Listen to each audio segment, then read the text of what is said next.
Olá a todos, bem-vindos a mais uma aula do curso de Arduino, que é o Pedro. Hoje a gente vai falar sobre vetores, tá? O que é um vetor? Vetor é uma maneira que a gente usa para guardar dados, tá? É uma coleção de variáveis que elas podem ser acessadas com o número índice, tá bom? Então aqui do lado a gente tem um exemplinho, ó, que a gente declara um vetor de inteiros, tá? Um vetor, ele é de inteiros. O nome do vetor é meus índices e ele tem 6 valores guardados dentro desse vetor, tá? Esse aqui é um exemplo. O segundo exemplo aqui a gente tem o vetor meus pinos. Então, como que a gente identifica o vetor? Ele tem esses dois itens aqui no final, né? Essas chaves aqui. Poxa, eu sempre confundo, mas ele tem esses dois elementos aqui no final para identificar que é um vetor, tá? E aí ele tem o tipo também, que é o inteiro, o char, ou boolean, tem vários, tá? Mas no caso aqui o int meus pinos, que é um vetor de inteiros correspondente aos pinos, ele está armazenando aqui 5 valores, né? 2, 4, 8, 3 e 6, ok? Outro exemplo aqui, meus valcens, ele tem 6 posições, mas ele está guardando por enquanto só 2, 4, menos 8, 3 e 2, são 5 valores. Ou char, que é um vetor de caracteres, para quem não sabe, não estudou vetores ainda, um vetor de caracteres também é conhecido como string, ou texto. Então ele está guardando aqui um texto hello, tá? Então são exemplos que a gente tem aí de vetores que a gente consegue utilizar no nosso código em Arduino também, tá? Aqui é um código em C puro, mas a gente consegue aplicar tudo no Arduino tranquilamente, tá? O que tem de especial nos vetores? Eles são indexados a partir do zero. Então o primeiro item de um vetor ele está na posição 0. Então a gente começa a contar no vetor da posição 0. Então se a gente tem aqui, por exemplo, o nosso vetor meus pinos, a posição 0 é o valor 2, a posição 1 é o valor 4, a posição 2 é o valor 8, a posição 3 é o valor 3 e a posição 4 é o valor 6, tá? Então eu comecei a contar do 0, beleza? Aqui tem outro exemplo, né? Onde o meu vetor de 10 posições tá guardando 1, 2, 3, 4, 5, 6, 7, 8, 9, 10 números mesmo, tá? Onde na posição 0 a gente tem o 9 e na posição 10 ela não existe, tá? Então, porque ela começa a contar do 0, como tem 10 posições, vai de 0 até 9. Então, na última posição, que é 9, a gente tem o valor 11, ok? Então, se eu puxar aqui meu vetor posição 9, vai puxar 11. E se eu colocar meu vetor na posição 10, ele vai dar um erro, ele vai dar inválido, porque ele contém uma informação aleatória, tá? Porque ele é um endereço de memória onde o computador está usando para guardar outra coisa, tá? Então ele vai puxar outra coisa completamente aleatória, beleza? Pode ser que ele dê erro também, mas pode ser que ele não dê e só puxe um negócio aleatório, beleza? Como que a gente faz para adicionar um novo valor ao vetor? A gente tem que substituir onde o índice onde a gente quer. Então, por exemplo, nesse vetor aqui, meus valcens, que são os valores do sensor, né? Na posição 0, qual que é o valor aqui? É 2, certo?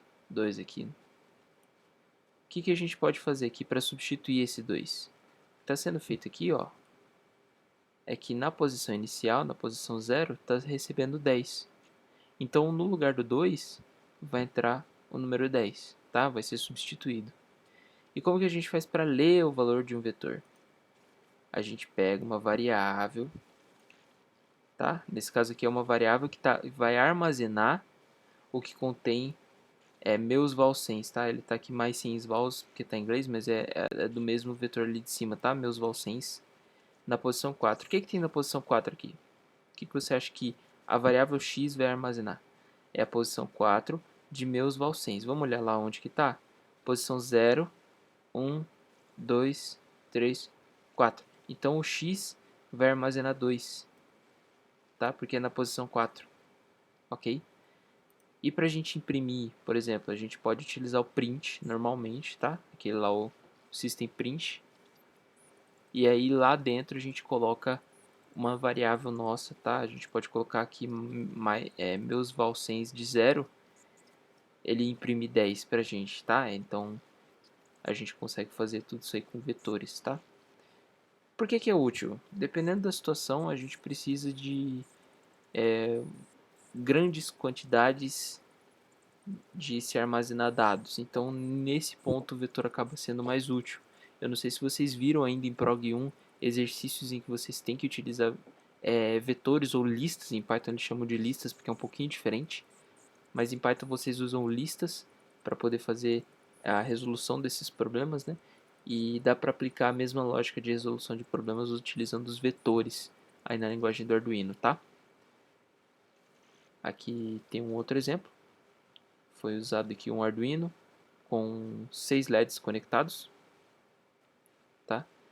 Geralmente isso para mostrar que geralmente os vetores eles são utilizados dentro de loops for, tá bom? É uma prática comum. Então aqui a gente tem um exemplo, né? O for byte i igual a zero. Então a gente começa com uma variável i que recebe zero, a variável do tipo byte, sendo ela menor que 5. E i recebe i mais 1, então ele está contando de 1 em 1. E o i vai incrementar em 1, ele vai aumentar o valor em 1 conforme esse loop vai passando, né? Então ele vai printar aqui para a gente, serial.println, meus pinos i. Então ele vai imprimir aqui para a gente o número de pinos, né, os números dos pinos onde esses LEDs estão conectados. Então dentro desse for, acessando o vetor, a gente consegue chamar o valor do pino e aí ativar ele em high ou low de uma maneira bem mais dinâmica, porque é uma grande quantidade de pinos, não faz sentido a gente usar variável por variável. Nesse caso aqui em particular, tá? Não é sempre que a gente vai usar vetor para declarar em pino especificamente. Aqui tá o link, tá? Para vocês darem uma olhadinha. Dê uma olhada nesse link, tá? Aqui tem o tutorial completo. Se eu não me engano, ele tá em inglês, tá?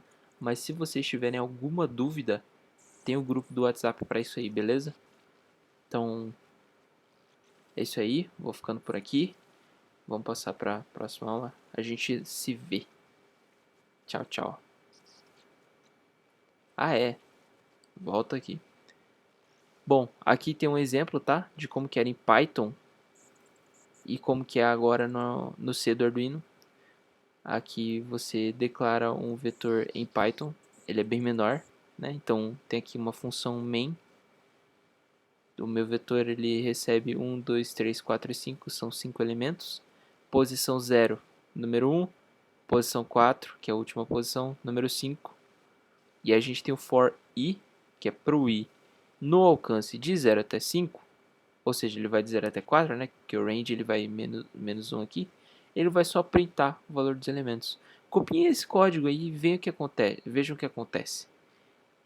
Vejam o que acontece, tá? Aqui, pelo que eu tô vendo, ele vai imprimir todos os valores dessa lista aqui, tá? Do Python. Ele vai imprimir todinho. E aí a gente pode fazer agora esse mesmo código aqui no C. O que acontece? A gente está importando uma biblioteca padrão aqui do C. Esse aqui é o C puro mesmo, tá? Não é do Arduino não. Essa biblioteca aqui é do C. Tem uma função principal, não tem um setup, não tem um loop no C, é um pouquinho diferente, mas está fazendo a mesma coisa, tá? Então a gente tem aqui o int, que a gente está declarando, tem que declarar qual que é o tipo do seu vetor, é um vetor de inteiros.